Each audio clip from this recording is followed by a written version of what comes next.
Ladies, have you ever stopped to think about the power of your words? The things we say, not just to others, but to ourselves, can shape how the world sees us, and more importantly, how we see ourselves. Sometimes it's the simplest phrases we use every day that quietly hold us back, creating invisible barriers in our lives. Today, I want to share 12 words you should stop saying if you're a woman over 70. These words might seem harmless, but cutting them out can be life-changing. And trust me, the last one on the list will surprise you. It's something many of us say daily without realizing how much it limits us. So let's take this journey together.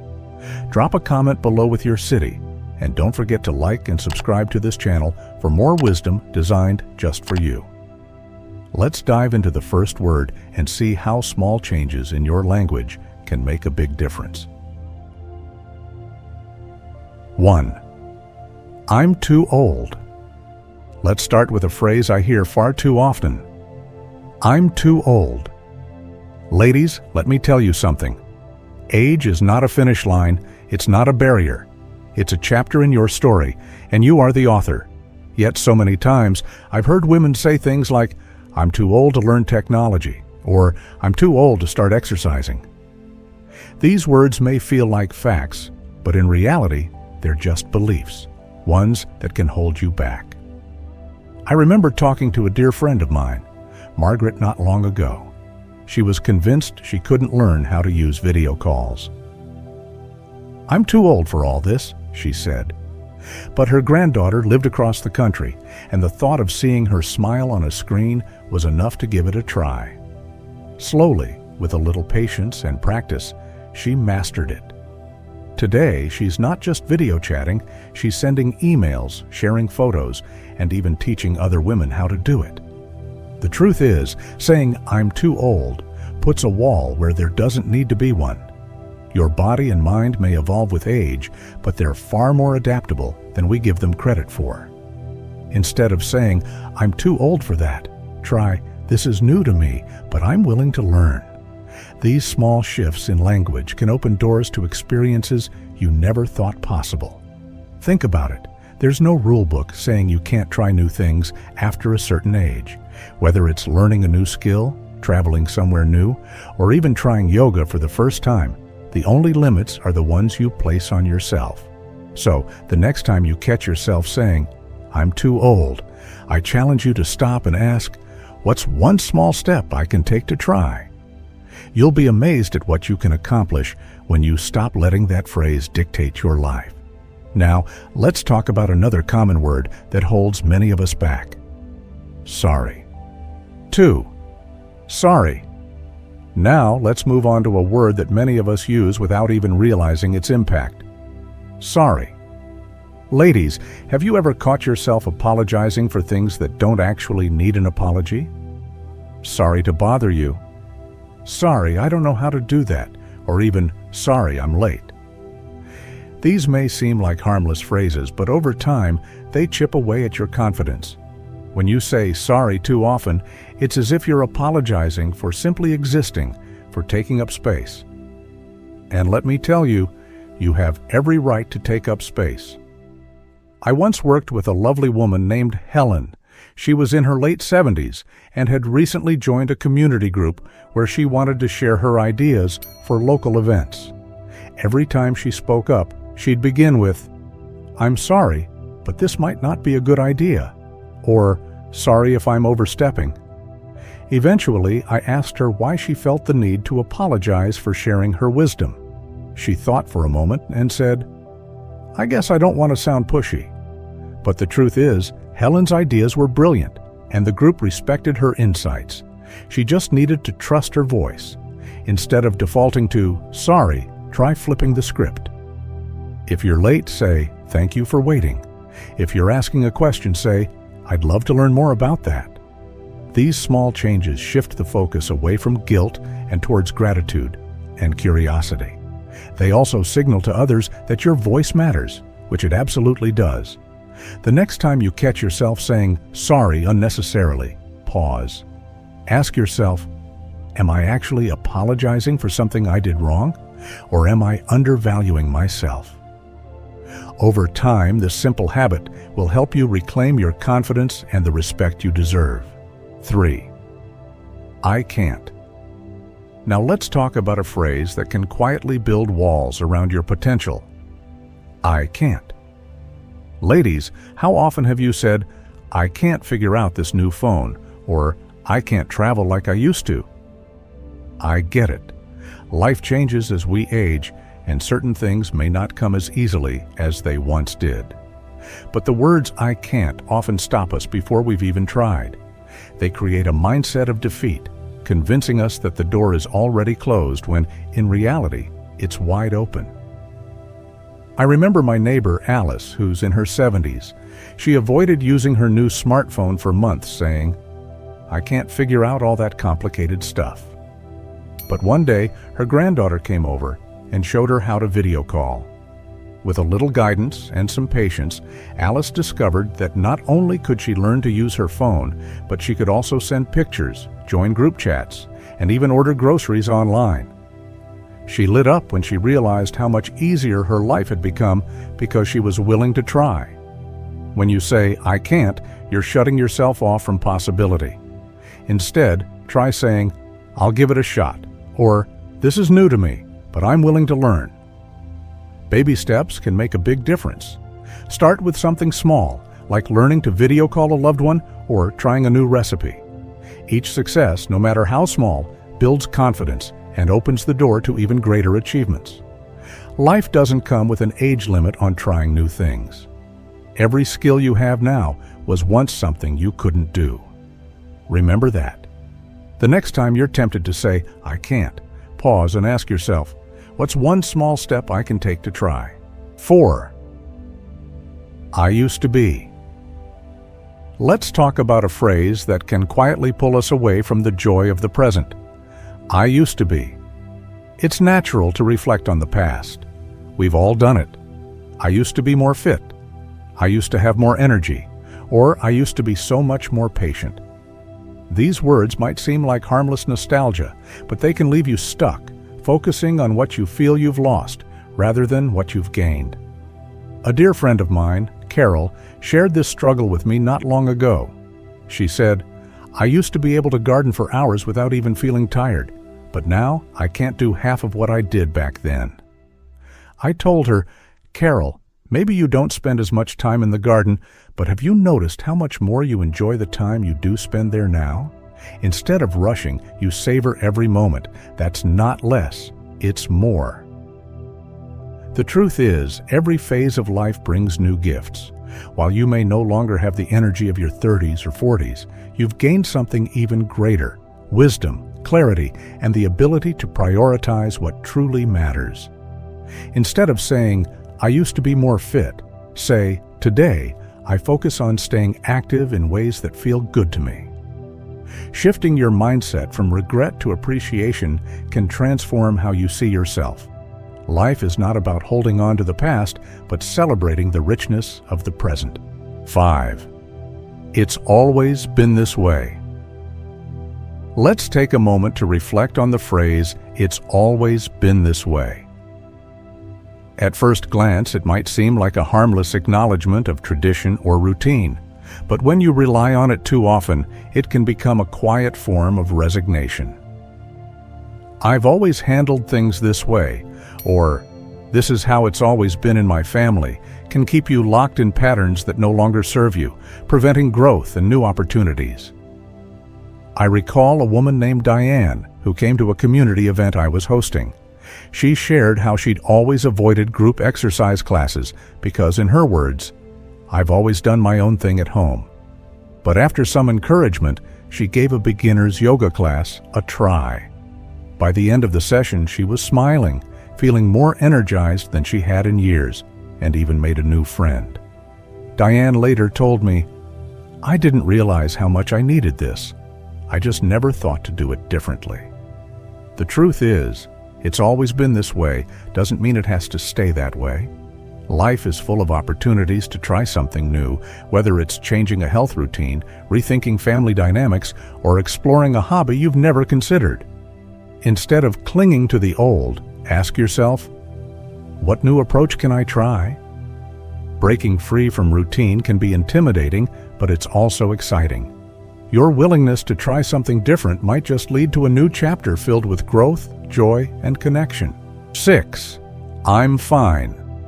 Now let's talk about a phrase that many of us use as a reflex. I'm fine. How often has someone asked how you're doing, and you've replied, I'm fine, even when you weren't? It's a simple phrase, but it can act as a shield, hiding your true feelings and keeping others at a distance. Sometimes we say it because we don't want to burden anyone or because we think our struggles aren't worth mentioning. But here's the thing.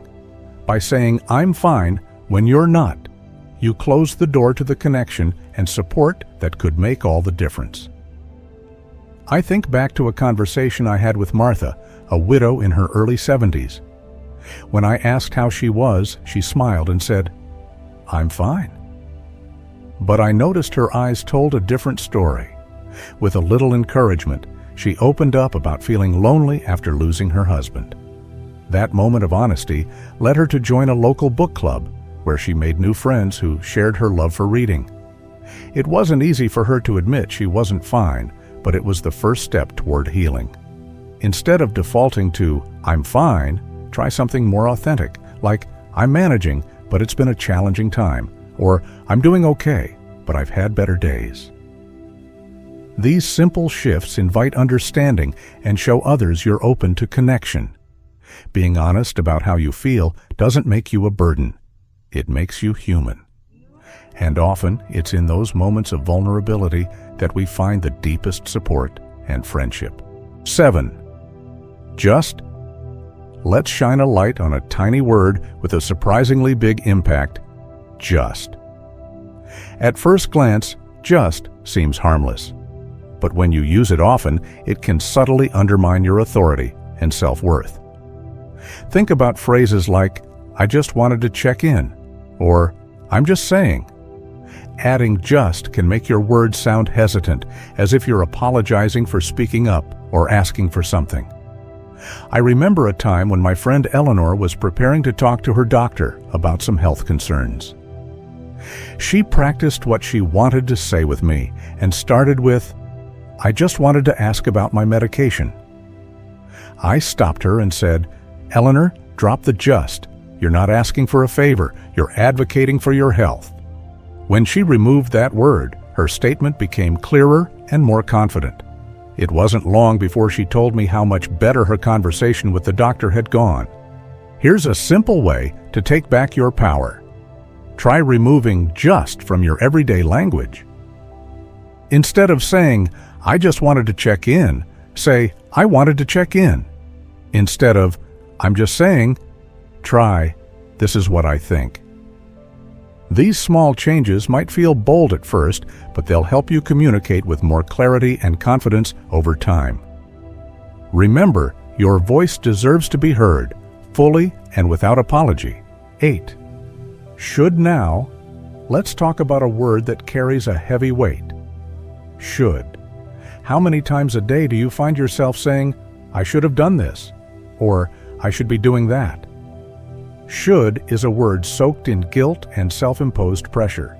It's a way of scolding yourself for not meeting an invisible standard, often leaving you feeling like you're falling short even when you're doing your best. I remember a heartfelt conversation with Linda, a woman in her late 70s. She confessed, I should have saved more money when I was younger, and it weighed on her like a shadow. But I reminded her, Linda, you did what you could with what you knew at the time. Instead of focusing on what you should have done, let's think about what you can do now to feel more secure.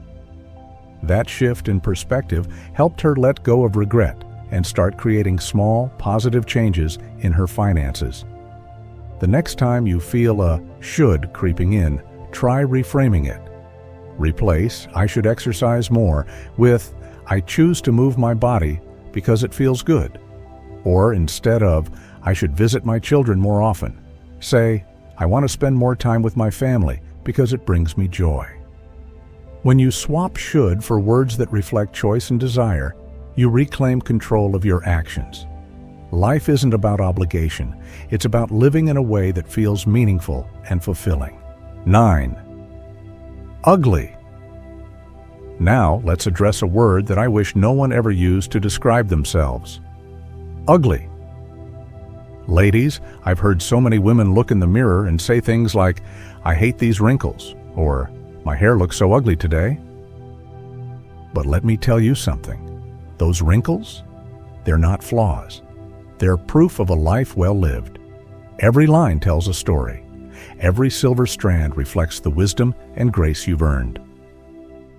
I once knew a woman named Joan who refused to have her photo taken because she felt she didn't look like she used to. She said, "I look so ugly now." But over time, she began to see her reflection differently. Her hands, once smooth, now carried the strength of a mother and a caregiver. Her laugh lines were a testament to a life filled with joy and love. One day she told me, "You're right, this is me, and I'm proud of her." Words matter, especially the ones you use to describe yourself. Instead of ugly, try words like authentic, natural, or even beautiful in my own way. Find one thing about yourself to appreciate every day: your smile, your strength, or even the kindness in your eyes. Remember, beauty isn't about perfection. It's about authenticity, confidence, and the light you bring to the world. Celebrate who you are, because who you are is extraordinary. 10. Lonely. Let's talk about the word lonely, a word that can feel heavy and isolating. Saying, "I feel so lonely," or "I'm always alone," doesn't just describe a situation, it reinforces it. The more we say it, the more we start to believe it's unchangeable. But here's the truth. Loneliness isn't a permanent state. It's a feeling, and feelings can change when we take steps toward connection. I think of a woman named Grace who came to one of my workshops. She'd recently moved to a new city and felt completely disconnected. "I'm so lonely," she admitted, but instead of staying stuck, she decided to join a knitting circle at her local library. It started as a simple activity, but over time, she built friendships with people who shared her passion. That small step opened a world of connection she never thought possible. Instead of labeling yourself as lonely, try reframing your language. Say, "I'm seeking connection," or "I'm looking for new experiences." These phrases shift your mindset from isolation to possibility. Take action by joining a club, volunteering for a cause you care about, or even rekindling old friendships. You are never truly alone. There are people out there who want to know you, hear your stories, and share in your joy. By changing the way you talk about loneliness, you open the door to the connections waiting for you. 11. Can't complain. Now, let's look at a phrase many of us say without thinking. I can't complain. On the surface, it might seem polite. It tells others you're not one to focus on negativity. But think about it more deeply. How often have you said, "I can't complain," when you were actually struggling, or even when things were going wonderfully? This phrase can hide your true emotions, whether they're good or bad, and it often closes the door to deeper conversations. I remember speaking with my friend Bill. After losing his wife, he'd often say, "I can't complain," when I asked how he was doing. But one day I told him, "Bill, it's okay to tell me how you really feel." He hesitated, then admitted he was having a hard time adjusting. That moment of honesty not only brought us closer, but also gave him the support he needed to start healing. Instead of defaulting to, "I can't complain," try being a little more open. Say, "I'm doing well, but it's been a bit tough lately," or "I'm grateful for what I have, but there's something on my mind." These small shifts invite understanding and connection, whether you're sharing struggles or celebrating joys. Being authentic doesn't burden others. It builds trust and allows people to truly be there for you. Let's give ourselves permission to speak honestly and invite deeper relationships into our lives. 12. 2. Let's wrap up with a word that often holds us back more than we realize. 2. It's too late to learn. I'm too tired to try. I'm too old for that. How many times have you said something like this? The word too creates a barrier, making us believe there's no point in trying. But the truth is, as long as you're breathing, it's never too late to explore, grow, or start something new. I'll never forget meeting Mary at a senior center. At 75, she told me, "I'm too old to learn how to paint." But when her daughter gifted her a set of paints and a few lessons, Mary gave it a shot. To her surprise, painting became her greatest joy. A year later, she was showcasing her work at a local art fair, inspiring others with her story. Instead of saying too, try reframing it. Say, "I might need support, but I can try," or "It may take time, but I'm willing to learn." These small shifts change your mindset from defeat to possibility. You are never too anything to embrace life. Your timeline is yours alone, and it's never too late to make it meaningful. Break free from the limits this word imposes and let yourself discover the incredible opportunities waiting for you. Life is full of possibilities at any age. Remember, you are capable of more than you know, and it's always the right time to start. Ladies, the words you choose have incredible power, not just to shape how others see you, but how you see yourself. By letting go of limiting phrases and embracing empowering language, you can transform your mindset, strengthen your relationships, and rediscover the confidence that has always been within you. Start today. Pick just one phrase from this list and replace it with something positive and uplifting. You'll be amazed at how a small change in words can lead to a big change in your life. If this message resonates with you, share your thoughts in the comments and let us know which phrase you're replacing first. Don't forget to like, subscribe, and join our growing community for weekly wisdom and inspiration. Until next time, stay strong, stay radiant, and never stop growing.